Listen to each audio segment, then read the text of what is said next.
Goa, a tiny emerald land on the west coast of India, is the 25th state of the Union States of India, which was liberated from Portuguese rule in 1961.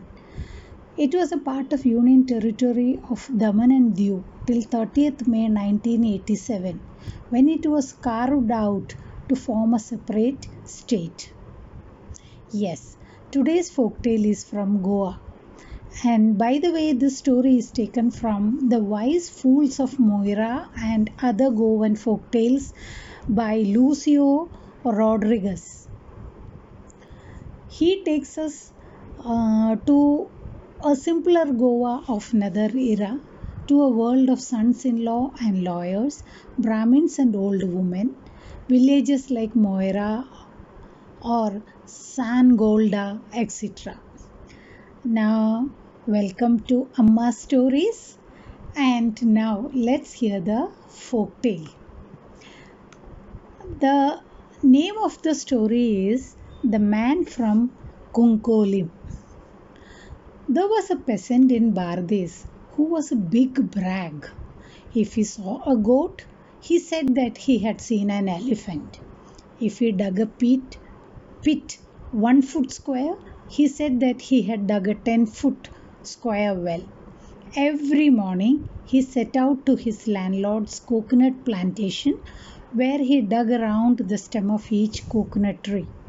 He came home in the evening with the hoe on his shoulder, tired and dusty.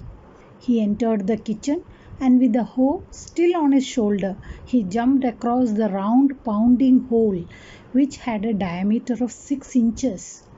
And as he jumped, he exclaimed, throwing forward his chest, "Tell me, wife, is there anyone stronger than me?" And even as he said these words, he beat his chest with great pride. Then he would sit down for his meal. The wife had to listen every evening to this brag. The wife had to listen every evening to this brag of her husband.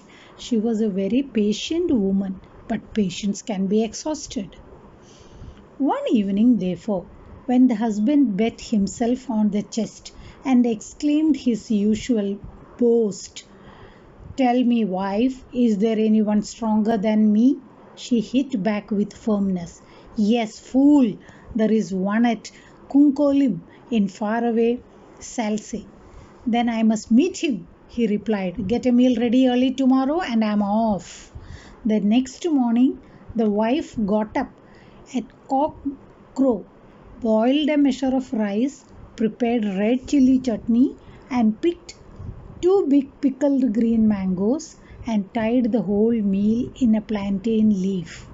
The peasant was ready by then, and with a hot bundle in his hand, he set out on his adventure. He walked the whole of the day and the better part of the next before he could reach Salse. He had to cross 2 rivers and few streams. He asked for the house of the man from Kunkolim when he reached the village, which was full of tall and strapping men. His figure seemed pygmyish before theirs. The house of the man from Kunkolim could be seen from a great distance, since it was higher than all the surrounding houses. It was as high as the tallest coconut tree. Taking courage in both hands, the peasant walked up to the huge door and put his hand to the knocker. It was a heavy iron piece in the shape of a lion's head, and as it did not yield to his single hand, he had to use both his hands to lift it and rap it down. There was a loud resounding noise within the house, and a woman immediately rushed at the door and opened it. Through the half-open door, the peasant could see huge chairs and tables, and on the walls were hung trophies of huge crab shells, tortoise shells, and the heads of lions and tigers. The sight sent a shiver down the spine of our Bardez hero. "What do you want?" the woman shouted at him. "I want to see the man from Kunkoli," he stammered. "He is fishing out yonder at the river," she said, pointing to the right. "You can meet him there." And with that she closed the door upon him. The peasant went in the direction pointed out, trying to appear as strong as possible. From a distance he could see the huge size of a man squatting on the river bank with a fishing rod in his hand. The shape looked like the gnarled trunk of an old tree. As he approached, the shape increased in size. The fishing rod was a big-sized bamboo, and the line was a thick twine. The peasant walked up to the man, a dwarf by the side of a giant, and tried to draw his attention by coughing. The man looked down at him and said, "Who are you?" The strong puffs of wind that came from the mouth of the man nearly blew him to the ground. "I am a man from Bardez," the peasant faltered. "I have come to meet you." "Here, give me that bait," the man said to him. The peasant saw a huge mass of fish flesh to which the man pointed, and it was with the greatest difficulty that he managed to lift a part of it. Hardly had the man flung the newly baited line into the water when he hooked a formidable fish. It was a whale of a fish, the like of which the peasant had not seen even in his dreams. "Now hold this rod and come along with me," the man said as he stood up and flung the fish on his back. The peasant caught hold of the rod with both his hands and trudged behind the man like a rat walking in the shadow of a mountain. When they reached the house of the man, the fish was handed over to the wife for smoking, and the man sat himself down to sharpen his appetite by qualifying large doses of liquor.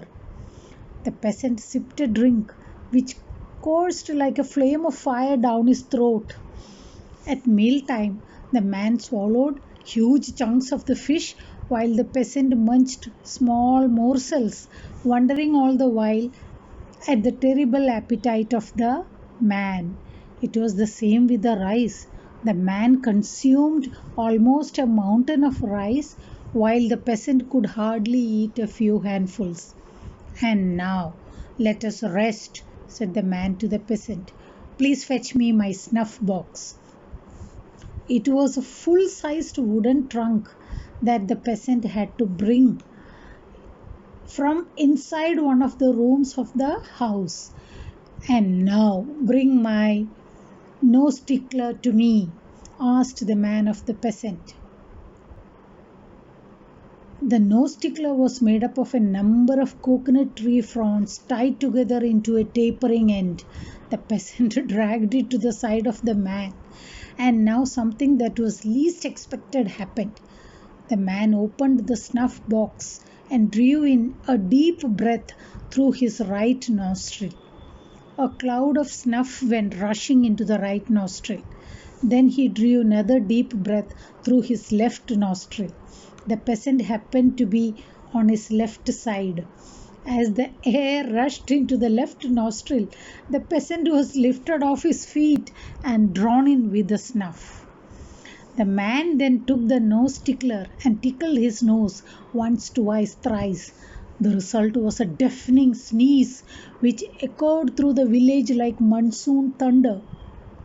Such was the force of the sneeze that the peasant was hurtled out into the air and sent across into Bardez till he finally dropped under the very leaves of his house. The wife heard the thud of the fall and then the sound of groans as of man in mortal pain. She opened the door and went towards the spot from where the sounds came. What was her surprise when she came to the snuff-covered figure of her husband! She brought him in quickly, washed and clothed him, and from that day there was no more jumping across the pounding hole, no beating of the chest, no boasting. And the wife lived in peace. So this is the folk tale from Goa. Hope you enjoyed the story. Till we meet next time. Tata. Bye bye.